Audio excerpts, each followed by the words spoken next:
All right.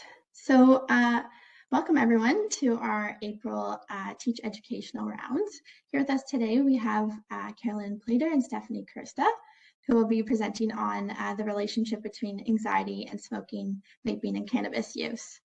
So we're just going to begin with our KMH's land acknowledgement. KMH is situated on lands that have been occupied by First Nations for millennia. Lands rich in civilizations with knowledge of medicine, architecture, technology, and extensive trade routes throughout the Americas. In 1860, the site of KMH appeared in the Colonial Records Office of the British Crown as the council grounds of the Mississaugas of the New Credit, as they were known at the time. Today, Toronto is covered by the Toronto Purchase, Treaty Number 13 of 1805 with the Mississaugas of the Credit. Toronto is now home to a vast diversity of First Nations, Inuit, and Métis who enrich this city. KMH is committed to reconciliation. We are honor the land through programs and places that reflect and respect its heritage. We will embrace the healing traditions of the ancestors and weave them into our caring practices. We will create new relationships and partnerships with First Nations, Inuit, and Métis, and share the land and protect it for future generations. Now, I encourage everyone to introduce themselves in the chat and let us know which traditional territory you're joining us from today. If you're not sure, I'll put this website here. You can look there. You're also welcome to let us know something that you're doing to learn or improve your commitment to reconciliation.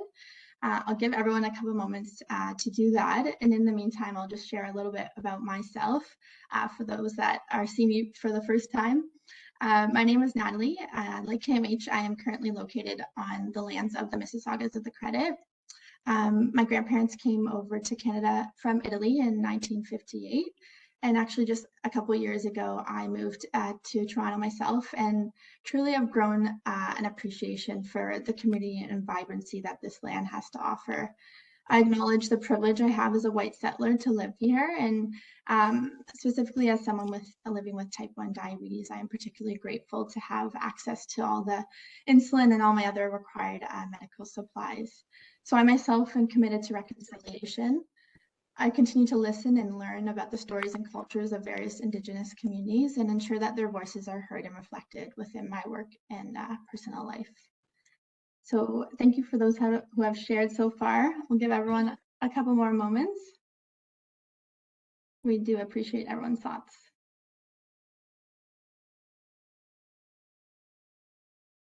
Awesome. Thank you, Lori, for sharing. That's great. The distinction between traditional tobacco and commercial tobacco, of course. That's great.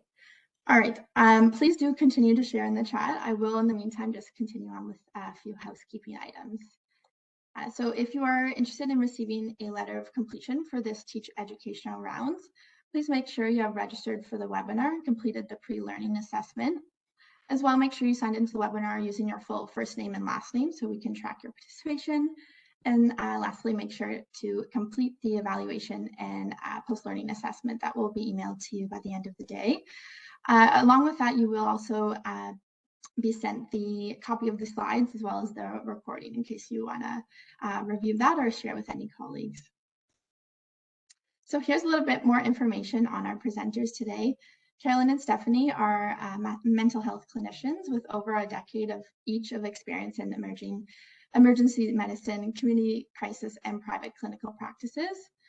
They hold teaching appointments at numerous universities and colleges, and also have a number of peer-reviewed scientific journals, published research in a number of peer-reviewed scientific journals. They are also consultant trainers in mental health, first aid, assist training, and safe talk suicide alertness training. As well, they have additional education and training in mindfulness, yoga, and alternative therapies for mental health. And last but not least, they both have a private clinical practice specializing in the treatment of anxiety, depression, and self-esteem with adolescents and young adults. So we're very privileged to have this dynamic duo here with us today. And I'll hand it off to them in a moment, but no disclosures for them to report.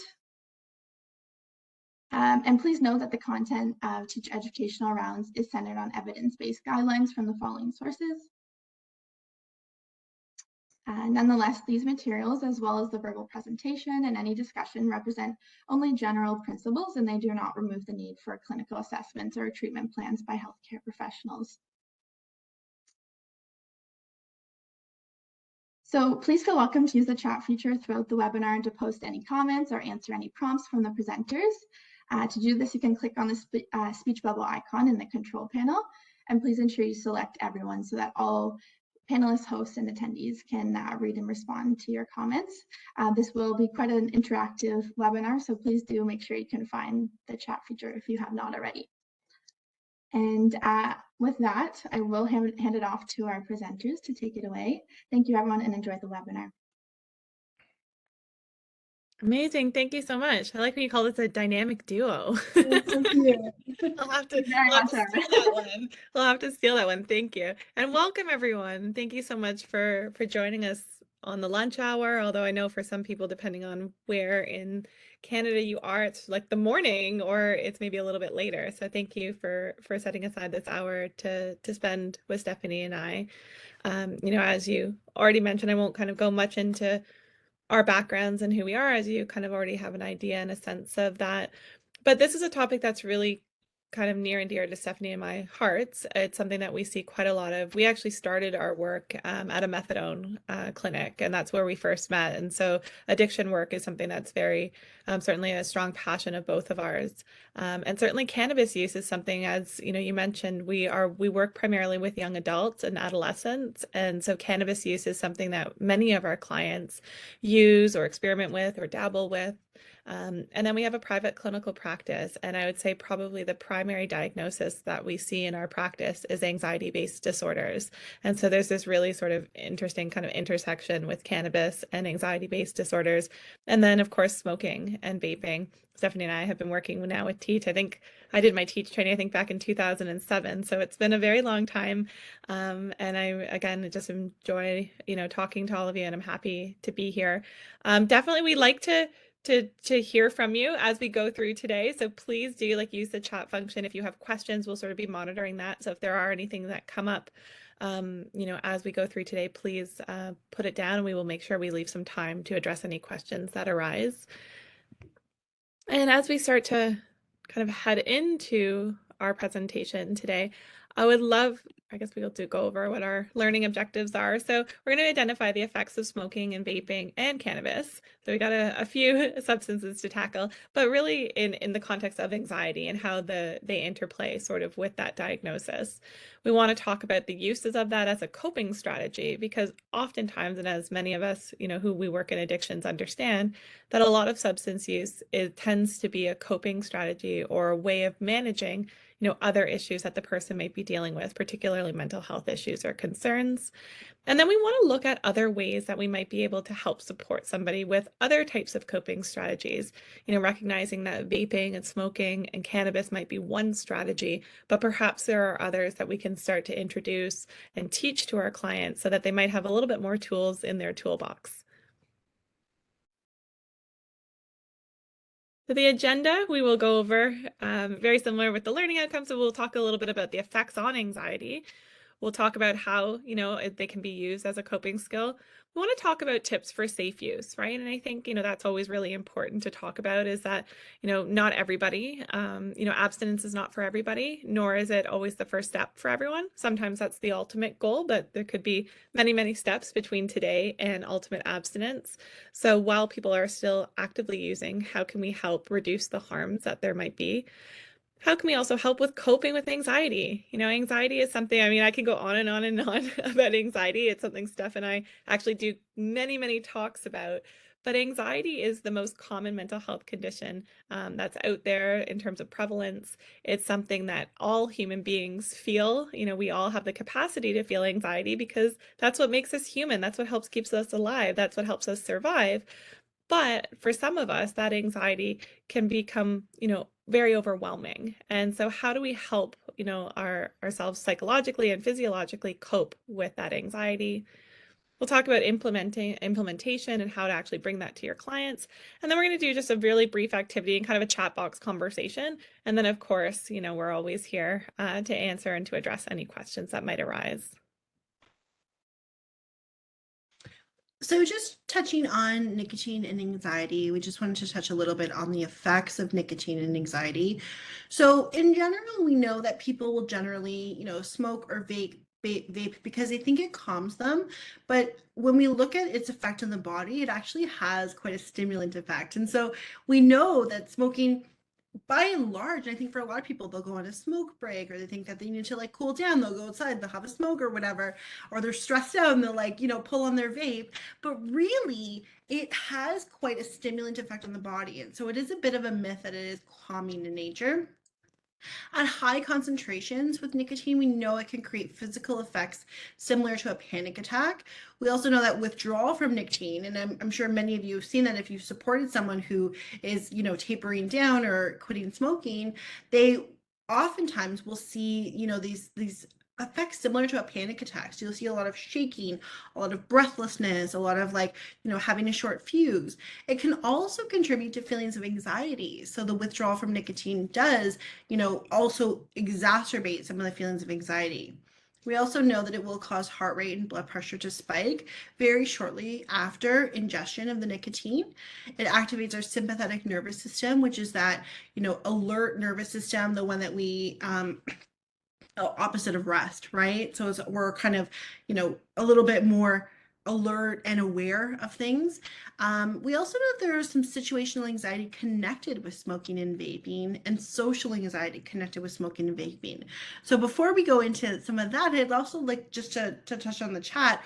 What do you think some, social anxieties or situational anxieties are connecting with smoking and vaping? Now I have to see this chat now. I know. Where is it? There it is.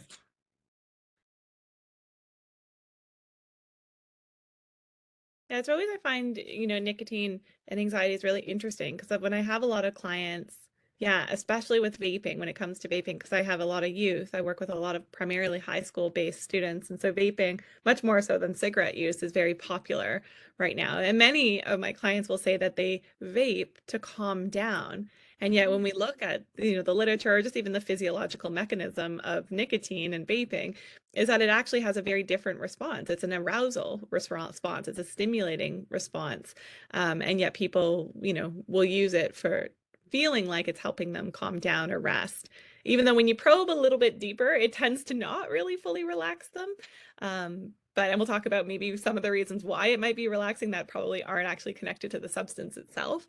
But I always find it really interesting, that people will vape or smoke to relax, but yet it tends to actually have the opposite effect.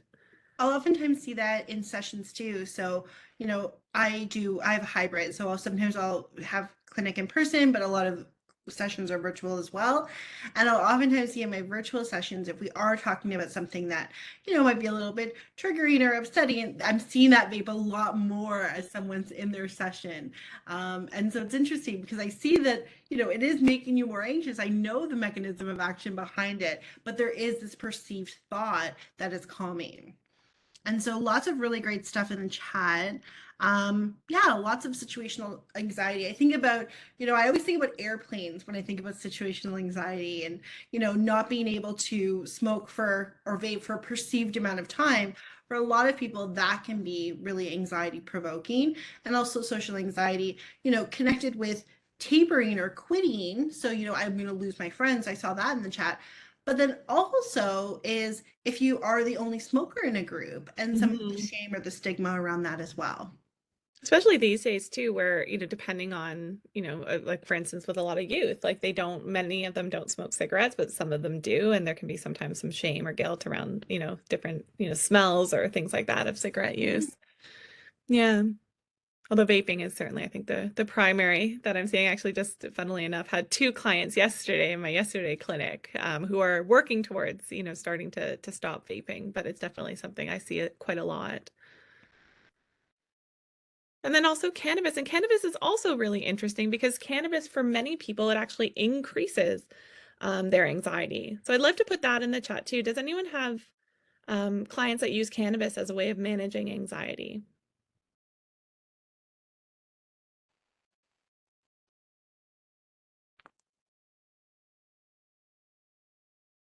Has anyone had any clients that their anxiety has actually worsened because of smoking.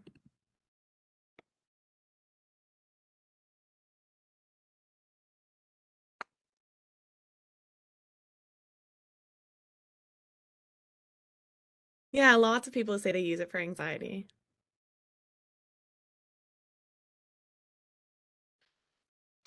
So also just looking at some of the differences between THC and CBD, I think it's important for us when we talk about cannabis and anxiety to kind of talk about, you know, the THC CBD differences and then also the differences between the strains, because we do see some evidence for some and not the others. And so THC is a psychoactive compound responsible for the high associated with marijuana. When we look at the evidence for that, it's mixed. So some evidence says that a low dose might be helpful. Lots of evidence says, you know, boosts, like kind of spikes anxiety, not calming at all. When we look at CBD, CBD is the non-psychoactive compound that's used for lots of different kind of therapeutic benefits. There is some literature around CBT. I think that's our typo, CBD, although CBT is actually also helpful for anxiety disorders. So there was a 2015 review. It looked at CBD, not CBT, as a potential treatment for anxiety-based disorders, particularly social anxiety. Lots of literature going into some of the kind of therapeutic benefits, but some of the benefits for CBD and anxiety, CBD and pain. So we are seeing a little bit more connection with the CBD, so the non-psychoactive. Yeah. Also, when you look at the strains, so indica has been shown to be more relaxing and calming, whereas sativa is shown to be more stimulating, which will increase anxiety. In my practice, both of our practices, I would say like 98% of my practice is anxiety. And so when I am working with clients who do use cannabis, I'm always sure to look at the percentage or the ratio of THC to CBD, and then also looking at the strain in which they're using, because it also gives us insight into the effects that it's having for them. It also gives me insight into what they're using it for. And so sometimes, like if they're using it in the morning, it might be to kind of get them out of bed, to get them going, or are they using it for sleep or for anxiety or to calm down or with friends. So it gives me a little bit of insight into some of the coping, whether they know it's coping or not, but it also just gives me a little bit more information when we are talking about it. Whether someone wants to taper or not, I think it's always just really helpful when you are working with someone with anxiety to know a little bit more about their cannabis use. Yeah, I'm just taking a look. Sorry, Karen. Sorry, I'm just looking at the chat here too, and I think you're right. Like so many people are saying, there's like a lot of misinformation about the belief of cannabis helping anxiety, and I think that was something, especially as we moved to like decriminalization and legalization of cannabis, and there was this like really big surge, I think, of a lot of people using cannabis. I saw it with a lot of young people really saying, it's a relatively benign substance, and really there was this sort of approach or misinformation, I think, about how it works and the mechanism in which that it works. And many of my clients, which is really interesting, I mean, again, many of my clients have anxiety. And when you really probe, when they're using cannabis and you really ask more questions, they actually, for many people, the cannabis actually is not really relaxing. Many of my clients actually, and I know that's one of the points here, cannabis has actually induced or produced feelings of panic or paranoia or even psychosis. And I used to work as a crisis clinician in the emergency department at several hospitals, and it was always really shocking to me how common it was that we would have particularly young people come in actively psychotic episodes. And when they would run a drug panel on that person, the only substance that person had on board was cannabis. And yet they were in, such this, intense, actively psychotic episode. And again, I think this is something, particularly those who are, have a predisposition to more like psychotic based illnesses. And there is certainly links there in the literature that support that. But I think there's a lot of people who don't really understand that. And certainly that's, dose and frequency dependent. But it is definitely, I think, some education pieces that need particularly to be done to youth, especially as it relates to anxiety. I see some other points, that they're willing to quit smoking, but not willing to stop cannabis. A lot of people using it for their anxiety or reporting less anxious when they're quit. That's interesting, Christine, that you have a client, where their specialist recommended cannabis for sleep. Stephanie actually has her certification in sleep therapy. But it's interesting, and I have many clients, and Stephanie, you can probably jump in on this one, but who CBD they find helpful for sleep. but I'm not sure about cannabis, or maybe it's more of like an indica kind of strain that's more helpful for that. Yeah, I've only really seen for the treatment of insomnia, I've really only ever seen CBD being used. That's not to say that I don't have a lot of clients who will use cannabis to sleep, but some of the evidence more so specific to sleep is CBD. That Yeah. being said, there's a lot of other really great things that we can do for sleep. And so, oh, that's really interesting. The specialist recommended THC. That is really interesting to me. Do you know why? There's a lot of other things that work really well. Okay. And I And wonder too, and maybe it should be balanced out, if this person has like an underlying anxiety-based disorder, maybe then we would not perhaps, recommend, but it's interesting, yeah, to see people yeah. prescribing it. And I agree, people are very attached to their cannabis and find it difficult to switch to CBD 100%, right?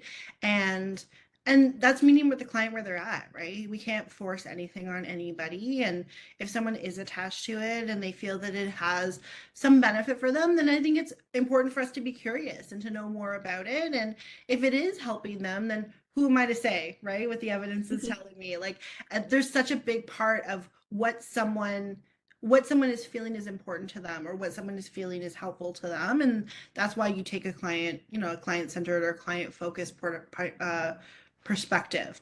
But yeah, with sleep, I haven't seen a lot of evidence for it. But again, that being said, I have lots of clients who do use it for sleep and Yeah. it works for them. But there's also a lot of other really great things. We could talk about sleep for an hour, so I'm not going to get into it. But there's a lot of great things that we can do for sleep. But sleep's a big one, because if you're not sleeping, you just feel gross, don't you? That's right. And then definitely, I mean, as I mentioned, cannabis has been shown to produce like feelings of anxiety, panic, paranoia, and even psychosis. And again, that's something that can be surprising, particularly for a lot of young people to learn or to even realize that it can bring on, such intense feelings. And then many of my clients who have anxiety, when they smoke, or sometimes they'll smoke and they're okay. And then other times they'll smoke cannabis and they're not okay, and they have like an intense panic attack. And that can happen. And usually that happens when the THC ratio is different than the first time that they smoked, or the strain that they're using is different. So that's also something that those who do want to use cannabis have to be really mindful. And we'll talk about that for safe use as to what strains they're using and how that they respond to and how they react in their body. But we even know that some studies have shown that the brains of regular cannabis users sometimes have an inability to filter out certain stimuli. So that can actually lead to like an overstimulation, or sort of taking in too much sensory information, which can actually contribute to people feeling more panicked or even hallucinating. Again, which is interesting to think of a substance that, well, there's a lot of that misinformation that it's this really benign substance, but it's also not. It's a psychoactive substance that works on our body and works on our brain. We also know that the brains of cannabis users react slower to dopamine, and that lowered reaction to dopamine can actually cause anxiety and then depressive symptoms as well. And so we do see, particularly those who use a lot of cannabis can have like things like amotivational syndrome, they can have anhedonia, there can just be this sort of flat affective mood. So there can be that link between heavier uses of cannabis and anxiety and depression. And then also what we know is that it is frequency and dose dependent. So generally a lot of the negative impacts will come the more that you use and the more frequently that you use. And we see the highest rates of, other concerns and issues, especially related to mental health, at those that are using several times per day. So that's also something to be really mindful of when we're working with our clients, is understanding frequency and dose. Karen, that's an amazing question. Key probing questions about exploring why they're using cannabis. I think, I always lead with curiosity. So I want to know how they feel afterwards, how they feel before, like what are the effects that they feel. So like, how do you feel after you smoke? Or, like what do you feel afterwards? What do you feel like? What do you think it does for you? Or how do you feel it helps you when you don't get to, or has there ever been a time where you haven't used cannabis? And how did you feel afterwards? Have you ever tried to, cope with your anxiety, sleep, insert whatever, without using cannabis? Is always a really good one. I also am curious to know a little bit about, if there's different ways that they're ingesting. So smoking versus vaping the cannabis, or edibles or drinks. Like I think it's important just to know kind of how it affects them differently. knowing more about the strains, knowing more about the ratio, I think it's always really helpful. But it's always like, if today we're talking about anxiety, so looking at it in the lens of anxiety. So when you're feeling really anxious, do you instantly crave, weed, or how do you feel afterwards, or when does it come back? So just knowing more about the relationship between and what it does. Oftentimes I ask people, like, what do you like about it? Like, what do you like about it? And then what do you not like about it? Like a simple decisional balance a little bit. Like and I find people still to this day find it a little bit weird when someone's asking them what they like about a substance. Yeah. But it's helpful to ask, like, what do you like about it? Because they're obviously doing it, so they obviously like something about it, right? So it's important for us to know what they do like about it, and then also what they don't like about it, because that gives us a key into some other coping that we can bring in. And that's a great point too, about just not knowing, like seniors, and not knowing how to dose or how much to dose is also really important to be really mindful of. And so nicotine and cannabis as a coping skill, I mean, we know, people use substances, and they use them often for a number of reasons. These are just some of them, and I'd love to hear if you have any others that you think that that you've come across with any of your clients as to why they smoke or why they use cannabis. A primary one is for a break, right? If you think about like at work or something, if you can go out for a smoke break, you actually get a break, right? You get to like walk out the doors, go have a break. Sometimes if you're a smoker, you would get extra breaks because it's like, oh, I'm going to go out for a smoke and I get this extra 5 minutes sort of that the non-smokers don't seem to get. Right. So being able to go out or to step outside gives you I always think with breaks too, I always think about anger, right? Yeah. Because when you have like a fight with someone or something, like oftentimes people will be like, oh, I gotta go for a smoke. I've had this with clients. And they think that, like, oftentimes people think like the smoking is what made them feel like the cigarette is what calmed them down, but they removed themselves from the stressful situation. And so getting that space, I wonder if they didn't have the cigarette, what that space would do. Because I know if I'm really like hot with someone, then like if I walk away from the situation in like 5-10 minutes, I'm like, why was I so upset about that? Totally. And you didn't necessarily need to go have a cigarette to do that. You just needed to take a break. And you're right. And even at like work or other stressful situations that people are in, it's more the stepping away than the actual cigarette itself. And then also the breath, right? Yeah. Totally. Because that's the other part. I mean, with any of them, especially if you're, if we're talking about cannabis that you're inhaling, right? You're being able to like take a deep breath, like, when whether you're smoking a vape, a cigarette, cannabis, you're taking big, deep inhalations and then exhaling, and you're doing that quite rhythmically for a good 5 or 10 minutes, right? And so we know that breath actually calms the physical body, right? And so when we're actually having a panic attack, when we're feeling anxious, as Stephanie mentioned, our parasympathetic or sympathetic nervous system is activated, right? That's the part that's going to make our heart rate go up. That's the part that's going to make, us feel a little bit restless, feeling nervous, all of those kinds of things. It's essentially sort of our danger alert system that's going off. And one way to calm that part or to activate the opposite system, which is our parasympathetic nervous system, that's our rest and our digest system, is through breathing. And that's really like purposeful, deep breathing, oxygenating our bloodstream, bringing lots of air into our lungs, kind of tells our brain, gives us sort of like pushes off that fire alarm that's been activated when we were anxious. And so for many people, stepping away, so we're kind of adding on, you take that break and you're adding on this really deep breathing, that in and of itself helps to calm the body. And so again, it's not necessarily the substance that's working, it's the break and it's the breath. I agree. And, also just wanting to jump in here too, Rachel also said there's the ritual of smoking that provides that sense of calm. And I think it's important to highlight rituals, right? Like our bodies and our brains love ritual and routine. Kind of going back to sleep, like our brains and our body, we love a nighttime ritual. Like even if we like consciously don't think we do, body and brain love it. And so when we think about anxiety and coping with anxiety, a lot of coping skills when working with clients is having that practice and that repetition with some of the coping skills. If someone's going to try a breath work practice once, not going to do anything. But, if we end every session with a little bit of breath and, they get in the habit of doing it every night, then it becomes second nature, and it also becomes like familiar and, comforting and safe to them. And so absolutely that ritual, kind of creating those rituals and routines around coping skills, we can do we can do very similar things than with like the ritual with smoking, with cigarettes, or here, coffee, alcohol too, right? Like our bodies love ritual and routine. And so trying to bring in some, perhaps more productive coping skills or positive coping skills with clients for the treatment of anxiety, it's that repetition and that routine that can also, and building some ritual around it too, our brains find really, really comforting. Mm-hmm. And also, Natalie, your comment about the perceived support as well in terms of emotional regulation is also one.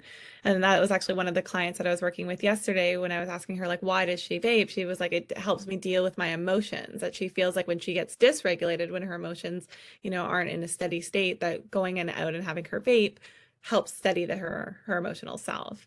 And again, I think it's really interesting that sometimes as humans, we're very quickly to externalize or to sort of outsource things that we think are helpful, right? So it's like, it's always the medication or the smoking or the this or the that, right? Instead of realizing perhaps there are things that give yourself some internal credit that you might be able to, support yourself in terms of helping your own, emotional regulation. And again, those are skills that we can teach through therapy and different things we can give to people to help them realize we don't necessarily always need something external, that we have, tools within us that can actually help us regulate our emotions.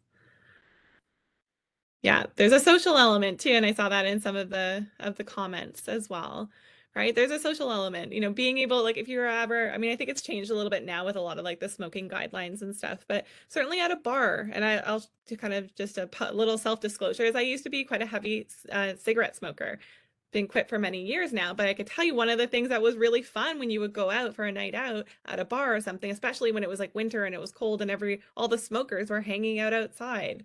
And that was certainly a place where you could go out and meet people and talk to people. And there was always conversations that would happen out there. And there was certainly a very social connection, especially once we ended up having to start smoking outside. And then you sort of felt like you were this like little secret group that had to like unite together because you were the only ones outside in the freezing cold. And so for some people that can be hard to lose that, right? When that's like a big social connection for you. It can also be kind of in a similar way, a bit of an escapism too, right?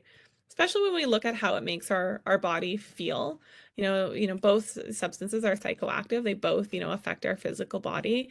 And if we're not liking some of the emotions or feelings that we're having, and this helps us have a different emotion or a different feeling, there can be a really strong draw, to use or to continue to use nicotine or cannabis. And then, as many of us have already talked about, it's a habit also, and that's really difficult when it becomes this sort of learned thing. And when it's a habit and it's just part of your day, you wake up and you smoke, or if you're drinking your morning coffee, or if you use something to help you sleep or rest to go to bed, or if you're going out with friends and you pair it with alcohol, or you pair it with social gatherings. And so it becomes this habit that you get really stuck in. As Steph mentioned, our bodies love rhythm and routine and schedules and rituals. And so if nicotine and cannabis are built into those rituals, it can be really difficult to break those.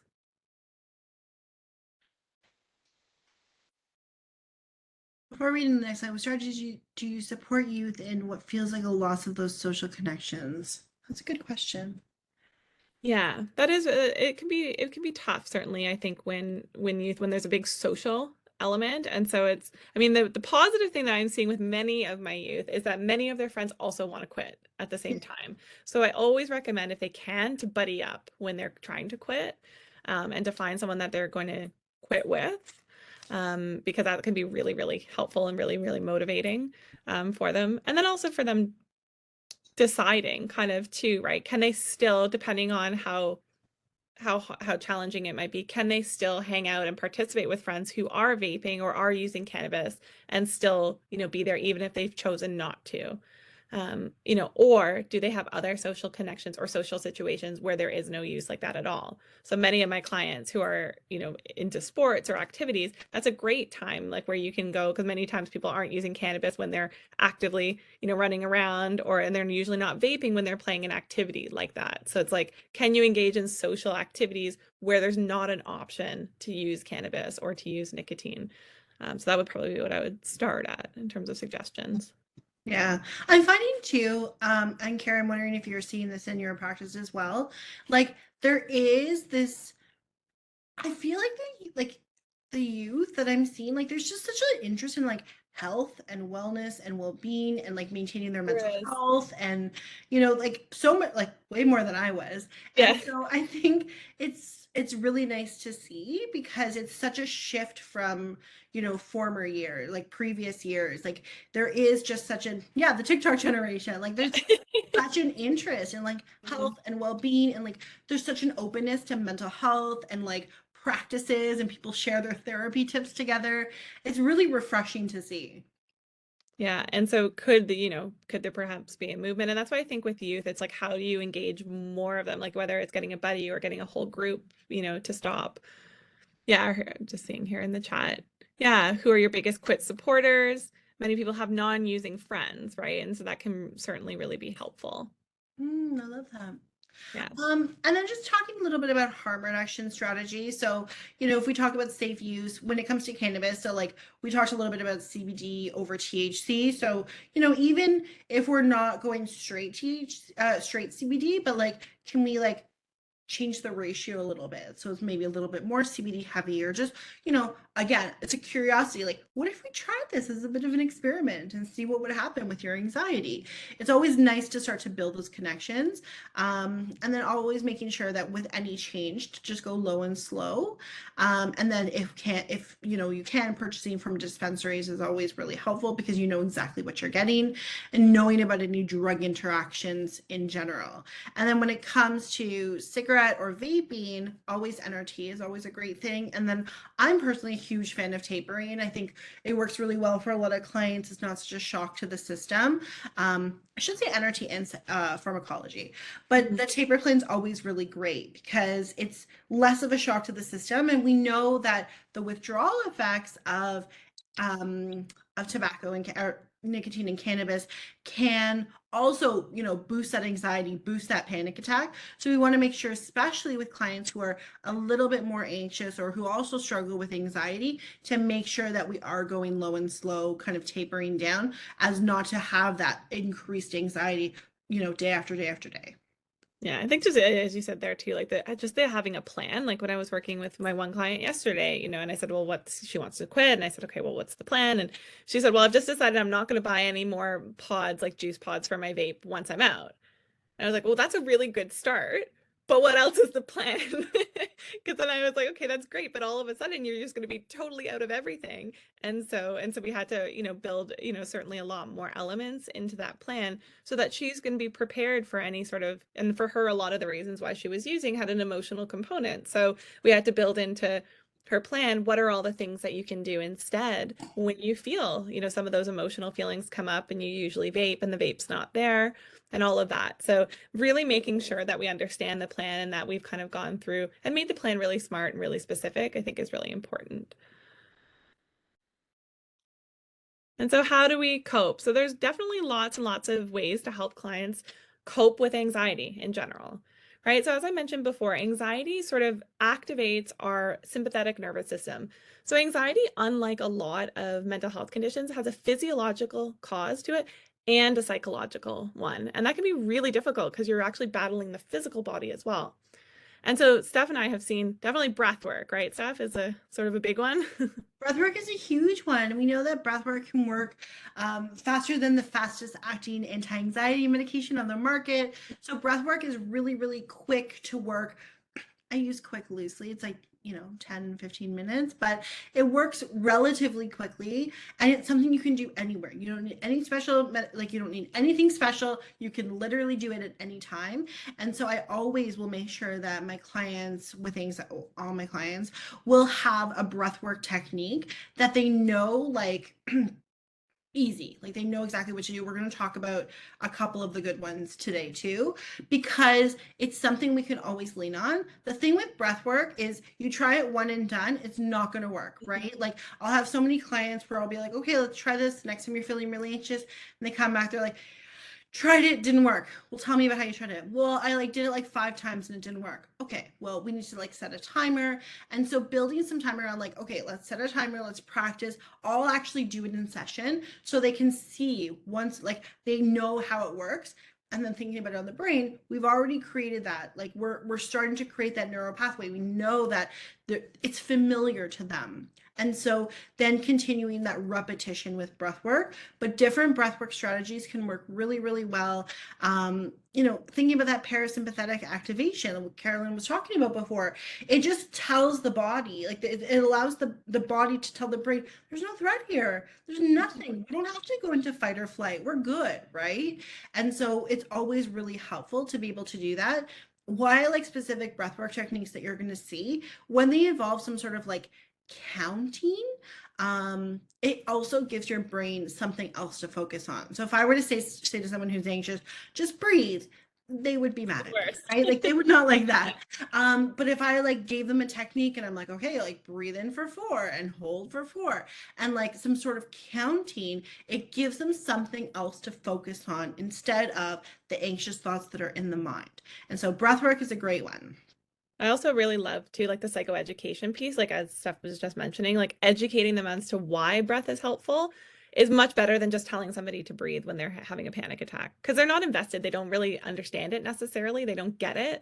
Whereas if they understand how it works and the mechanism in which it works, there's much more likely to be a higher sense of buy-in. Other parasympathetic activation strategies are things like progressive muscle relaxation. So that's really like and there's a lot of ones on YouTube that you can put on that are guided, but it's essentially squeezing different muscle groups and then relaxing them. And so if you do the whole body, your whole body ends up being really relaxed and really calm. And again, that's really helpful because anxiety, unlike other mental health conditions, is it's also physiological. There really actually is a biochemical reaction going on in your body when we're anxious. And so squeezing different muscle groups helps to calm the physical body, just like how breath work helps, things like massage, any kind of like relaxation, anything that you can do that where you're like, oh, I felt relaxed. So meditation, mindfulness practice, sound bath, things like that, where you're just sort of generally more still, calm. Those kinds of things can really help. Taking a nice bath, warm temperatures, things like that, having a nice, thing of tea, like anything that's just calming, physiologically calming the body can be very, very beneficial to people when they're experiencing the anxiety. And sorry, you can jump into these because I know you're our ACT specialist. Different CBT and different ACT diffusion techniques, right? There's lots of really great ones. One of my particular favorites, it's more of a visualization technique, but it's a good way to kind of like delve into ACT, which is acceptance and commitment therapy, is leaves on a stream. So it's a guided visualization. Natalie, you can send out links after, right? Okay, I'll send it out. I'll send out a link to like a video, like a YouTube clip of it. But it's also a really good one to actually see how, our thoughts can come and go. And like we don't have to get like hooked on some of our thoughts. There's different diffusion techniques. So I'll send out a worksheet of the different diffusion techniques as well. But it's more of a way to like cope with anxious thoughts and to remove a lot of the emotion that comes with some of those anxious thoughts. And so some really good ones are like, repeating that anxious kind of thought in like different silly voices, or, thanking your mind for something, or just acknowledging, kind of like noticing more about that thought. There's different metaphors. So like using your hands as thoughts and like moving them around and seeing how our view changes just as easy as our thoughts change as well. So there's some really great ACT diffusion techniques as well. And then also different CBT strategies, right, Karen? Yeah, so I mean, CBT is really working on the cognitions and how our cognitions affect our behavior and ultimately affect, the way we act and the way that we feel. And so one of the biggest things, once someone's not in an active panic attack, is somebody who has more, just anxious thinking. So I mean, obviously when they're in a panic attack, we need to provide some acute support But when they're not, and they can kind of just have a conversation with us, it's working through their thinking that might be a little bit more anxious, right? So being able to, like Steph and I love to say, put your thought on trial. So there's a technique where we do have them keep a thought record, and we look at those anxious thoughts, and we look at the evidence that supports those anxious thoughts, and we look at the evidence that is counter to those thoughts. And we know that generally, by and large, anxiety is irrational and illogical in nature. So one of the best antidotes to that is to throw logic and throw rationality at our anxiety. And so that can be really, really helpful for people to sort of start to talk through and to recognize that our automatic thoughts for many of us can be quite negative. And the reason that they can be quite negative and anxious and sort of worried thoughts is because it's certainly much more adaptive for us to be worried and to think about the negatives that could be happening than it is the positives. Because if we worry about the negatives, we can perhaps help prepare for any bad thing that might come our way, which in theory sounds really lovely, but for a lot of people with anxiety, that becomes really, really strong and really intense. And so they're constantly sort of predicting the worst or catastrophizing everything and not really able to, enjoy the present moment because they're very fearful of what might be to come. And usually those bad things generally don't happen, or if they do happen, they certainly don't happen in the catastrophic way that many people with anxiety think that it might. And so being able to help them in a very kind of, cognitive behavioral therapy is a very logical based therapy. So it's helping them being able to put these thoughts down and look at them independently from their own mind. And like, let's put this down. And as an observer, look at how these thoughts objectively affect you or would affect somebody. Because if we feel a certain way, if I'm feeling really anxious, then, or if I'm having a very anxious thought, then of course I'm going to feel really anxious. And then my behavior is going to translate. I might struggle with going to a party if I've just had this thought that nobody likes me, and if my thought is nobody likes me, and then my feeling is anxious and nervous, and then my behavior is either I'm not going to go to the party, or if I do go, I'm not going to talk or engage with people. And so the theory with CBT is if we could shift that thought from everyone's going to hate me to maybe something different, like maybe I'll meet a friend or some people are going to like me, then you're going to change the way you feel and you're going to change the way that you behave. So that can be very, very helpful. Let's just start writing down some of your anxious thoughts, and let's become more aware of our thoughts, because that awareness ultimately is what drives change. We did a webinar on CBT for CAMH. We did. It's probably still in the recordings. It's a good one. Yeah. If you haven't watched that one, that one has a lot of really good strategies in it too. Yeah, because there's tons. We could talk forever about CBT, but definitely thought records and thought awareness is a good strategy. And then we also supplements are also, there are different supplements that have been linked to, decreasing anxiety. Again, there's always a disclaimer. I'm not a pharmacist, I'm not a doctor. And so making sure that, the health team is making sure that there's no interactions, but looking at supplementation, vitamin D, magnesium, B complex, and Kara, what's the last one? It's B complex, vitamin D, and magnesium is our tonic. The three. Yeah, our little trifecta. Those are always really good. I'm also having my clients, so there's new literature looking at blood sugar levels and anxiety. And so if my clients are having blood work done, I do like to see a little bit, because we are seeing if there's a little bit of increased sugars, what are ways that we can balance their blood sugar with diet and bringing in just kind of different foods that stay with them longer, because there's a lot of emerging literature on sugar, blood sugar levels and anxiety. And then also getting vitamin D levels tested is always a really great one too, because many of us are just kind of given the across the board, the 1000 IUs, but many of us can be very, very deficient. And so it's important to know, and because vitamin D is fat soluble, you don't want to overdose. So it's always good to kind of get your vitamin D levels tested, and then you can know. Across the board, it's about 1000, but really it's good to know kind of what's specific to you. Magnesium, you want to make sure it's magnesium bisglycinate, which is the most bioavailable. Our body uses it the best. It has the least tummy effects, and that would be one of the magnesium bisglycinate pills. Yeah, I think they're 200 milligrams to 400 milligrams you'd want to take of that. And then, yeah, as Steph mentioned, vitamin D, for some people they need, upwards of 4,000 or 5,000 IUs per day. I think the standard, as Steph mentioned, is around 1,000 or 2,000, but that's the assumption that you already have a normal sort of good level of vitamin D, which many of us don't. And there are certainly racial differences, there's cultural differences there in terms of how our body actually synthesizes vitamin D, and then also where you live and how much sunlight that you get. So there's so many variables there when it comes to vitamin D. So I always recommend, yeah, getting it tested. It's not covered, unfortunately. It is a $40 test. Generally, if you ask your doctor for it and you go to a lab, at least in Ontario, it's a $40 test. I don't know why like my client asked me the other day, I don't know why vitamin D is not covered, but like another like she's having her vitamin B levels checked too, and I that know. one's covered, but D isn't. And she's like, I don't understand that. I'm like, I honestly don't know either. Especially the impact with vitamin D, particularly on mood effects, right? And particularly on depression. And then we also know that there's also a fertility element as well there with low vitamin D. So there's a lot of reasons to check vitamin D levels, but Yeah. I don't know why it's not covered. Sleep hygiene, like I said earlier, if we're not sleeping, everything else just seems harder. There is such a link. Oftentimes when clients are having really, really, really spiked anxiety, mine is like, go back to basics. Like my number one thing when things are really stressed or someone's, really struggling with their mental health is like, how do we go back to basics? Basics is getting them regular, like good sleep, because sleep is generally the first to go. So getting them good sleep, so some sleep hygiene. Since I'm sending stuff to Natalie, I'll send a sleep hygiene worksheet, info sheet as well. But getting really good sleep is a really, really good one. Getting some sort of movement in the day. We know there's such a link between movement and and movement and anxiety as well, just burning off that adrenaline and that cortisol that's going through the body, right? And the movement doesn't have to be, you don't have to run a marathon, you don't have to go like hard on a bike or anything. It's 20 to 30 minutes of walking most days.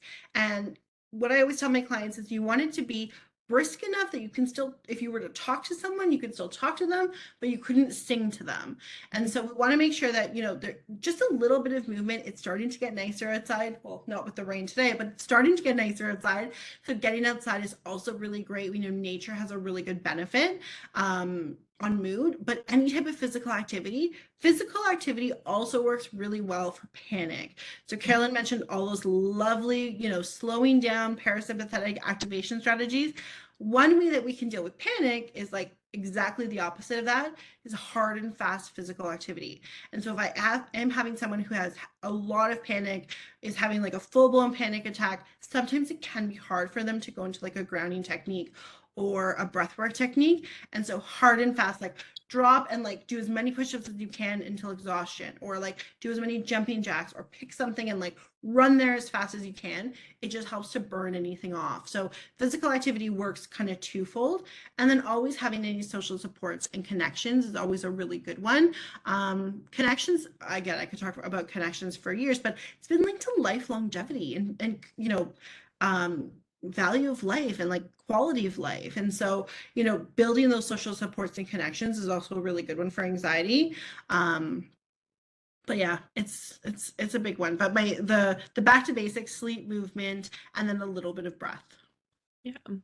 And then how to help support our clients. And so psychoeducation is a good one. So just asking them, right? So we always want to ask permission before we just deliver any kind of information to somebody, and also trying to elicit from them what they already might know. And many of our clients don't necessarily know, the relationship between cannabis and anxiety. So just asking that, do you know like the relationship between cannabis and anxiety?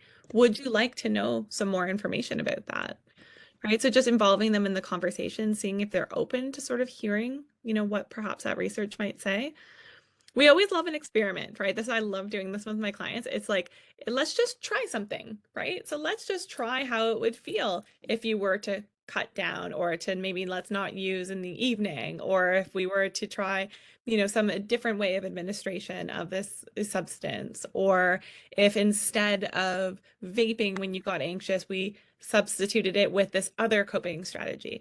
And just getting them not necessarily to commit that they have to do this all the time, but let's just do an experiment for a week and see what happens and track what happens. And so that also can be a way of, getting clients interested in trying, because often when they start to try, yeah, the experiments definitely helpful with the younger clients. They do enjoy that. Yeah, so definitely coming up with some experiments can help. Brainstorming other ways. So, I mean, the strategies that Steph and I just went over, and there's certainly lots more when it comes to coping with anxiety. But sometimes people don't have any other tools, right? So what else can you do when you're anxious other than smoking? Some people don't know what else they can do. So maybe spending some time in a session or the time that you're engaging with them, let's talk about other things that might help for anxiety. So then that person can leave, feeling like, okay, well, I've got more tools. And so in case I don't have my vape, or if, I'm trying not to use my vape today, well, then I can pull out something else to use. And maybe I'll do a breathwork practice, or maybe I'll do a progressive muscle relaxation, or maybe I'll go out with some friends and do a physical activity. Eliciting solutions is another one. So again, I'm always, a big believer that, our clients are the experts in them. And many of them, if we're even having this conversation at all, it's usually because that they want to change in some way. And so working with them, figuring out what their solutions are, and then figuring out how to get there can be really helpful. And as I mentioned before, we always want to ask permission. I think a lot of times in healthcare, unfortunately, the norm has become, us as the healthcare providers tend to sort of just provide advice without asking really. And a lot of our clients tend to be very passive recipients of our information versus an engaged and sort of collaborating with them in a mutual kind of collaboration. And so I always really want to honor and respect our clients and their choices, and making sure that we are engaging them fully in the conversation first, asking them for permission before I provide any information. And then really, seeing them as the expert in themselves and giving them different options or strategies to try. And then, as Steph already mentioned, the decisional balance as well. So once that link has been made, helping them decide, okay, pros and cons and things that they can do, and helping them tip the scales perhaps, in towards making a change. I'm mindful of the time, but I wanted us to be able to try some of these different breathing techniques. Two of my favorites are here. So box breathing and the 4-7-8 breathing technique are fun ones. Has anyone ever tried any of these before? But essentially with box breathing, what you want to do, and again, repeat as necessary, but with box breathing, you want to inhale for 4, you want to hold for 4, you want to exhale for 4, and then you want to hold for 4 at the end. And then repeating over and over and over again. I will oftentimes have clients either like imagine a box, like so when I'm walking them through it, in for 4, hold for 4, exhale for 4, hold for 4, you're making a box. Or what I really like too is the hand. So in for 4, hold for 4 on the top, out for 4, hold for 4 at the bottom. And then they work through their hand because again, it's something else to bring their attention to, right? So the counting and then also the tracing of the hand, it's again using my attention, and my attention's not going on what's going on with my brain is great. 4-7-8 is another good one. The nice thing with, or the thing to remember with 4-7-8, and you can use any kind of numbers that you want here, is that for however long you inhale for, and then you do a bit of a breath retention, and only do a breath retention if the person feels calm enough to do that. Sometimes when we're having a panic attack, holding breath can actually not be helpful. So just be mindful of that part of the breath retention piece. But the key here is that however long the inhalation is that then the exhalation is double time. And so that's really the magic, because what happens, which is interesting, is oftentimes people believe the magic is happening on the inhale. And so a lot of people, when they're having panic attacks or when they're anxious, they like will really try to deeply inhale, because I think that's what's really helping them.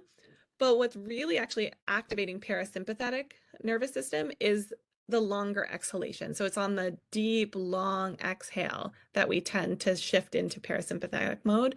And that's what we want, because again, when we're in that fight or flight system is activated, that's our sympathetic nervous system is turned on. We want to turn that off to help calm them down. And so bumblebee breathing also does that. And bumblebee breathing is really buzzing or humming. And generally we recommend closing the ears off and then going bzzz, and so you hear the buzzing inside your head. Or you can hum is another one. And the reason that this works, kids would love that. Kids probably would really love that, right? And you could be like, let's do our bumblebee breathing, and then we can kind of, that would actually be a really fun one to teach to children. And there's a lot of science as to, a bigger sort of conversation as to why that works. There's something called polyvagal theory and our vagus nerve, which is part of, our nervous system. But there is, some science now coming out that the more we activate and tone our vagus nerve, that helps us turn on that parasympathetic activation. And so things like humming or chanting or buzzing, those kinds of things can actually help to stimulate the vagus nerve, which can actually help calm the body down, which is very cool. Awesome. Well, look at us, 1 o'clock on the dot. There we go. I know. Thank you everyone so much. I will send Natalie a bunch of resources, and that's our contact information if anyone wants to keep in touch with us. And then I encourage you, maybe on your afternoon break tonight, try one of the breathing techniques. So try a box breath, a bumblebee breath, or a 4-7-8 breath. Thank you everyone again for spending the time with us. It's always so nice to sit here and chat with everybody. So thank you. Yeah, thank you both so much for such a great webinar today. Always so many practical tips, and I know all our attendees really appreciate it. So thank you so much. I know we are over time now, so if anyone has to go, feel free to go.